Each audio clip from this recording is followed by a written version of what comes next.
Good evening, and thank you for the opportunity to share a little bit about who I am. I want to do that by first looking at where I've been, how those places affected what I do in business today and where I want to go, and why I even do what the things that I do.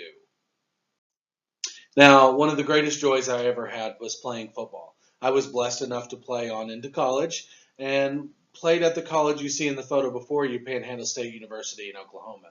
Football taught me many great lessons that I still use in business every day. I learned the perseverance of a two a day during 120-degree heat. I learned how to suffer through the pain and hold my head high in spite of stinging defeat. I learned that I don't like feeling that way, and so I want to work hard to achieve the best possible results I can.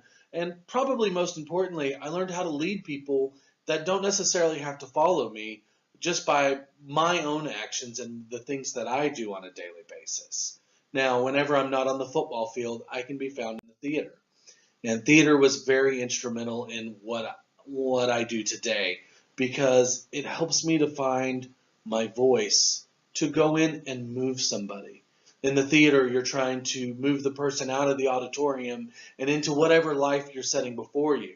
And the example you see before you was my favorite production I was ever a part of, Fiddler on the Roof. And in that, I played the constable who kicks his best friend out of their home solely based on their religion. In order to do that, I took it to a very somber, painful place where you're fighting the turmoil of your duty as a military officer, but your duty as a human being and a friend. And now the way I use that is whenever I'm speaking with families and offering them hope throughout their greatest days. And that's because I work in organ donation. A lot of people ask me, how do I deal with death on a daily basis? And the response that I give them is, I'm actually fortunate enough to bring a family the only good news they've heard for a week. It started with a phone call that told them their loved one has been in a horrible accident.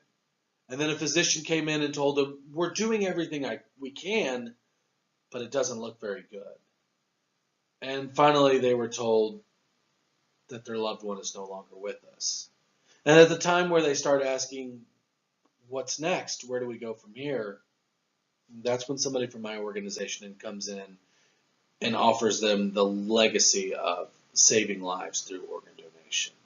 Now, I learned how to do this by being a paramedic, by seeing families on their worst days going in their homes and saying that, no matter what happens, I got you. I learned my clinical practice, my clinical excellence, but more importantly, I learned how to deal with people and to communicate with them on a level that they understand. So that way I could explain these complex medical issues to where anybody can see what's going on. Now, today I no longer work at the bedside, I work in clinical leadership.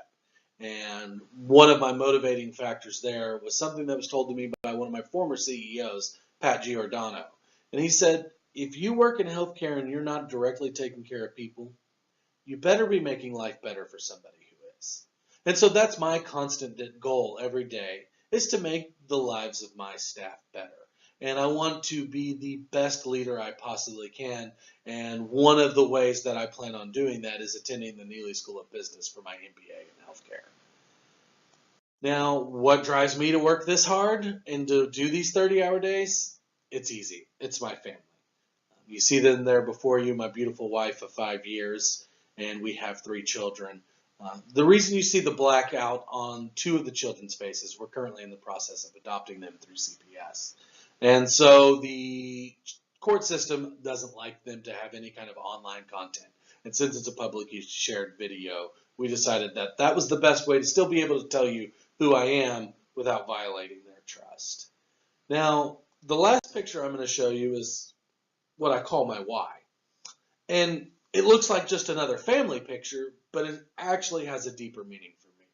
See, as I mentioned, I am blessed to work in transplant. And every day I hear stories about people who thought they were never going to see another Christmas. They were never going to walk their daughters down the aisle. They thought their children were going to die in their arms when they were mere babies and are now living full and healthy lives.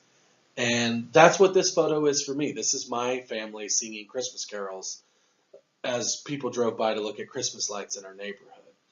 And I just wanted a practical way to illustrate those moments that those people are getting because of my awesome, awesome, selfless donor families. And so I hope you got a chance to know me a little bit more. I look forward to sharing more as the semester goes on. Thank you and have a great evening.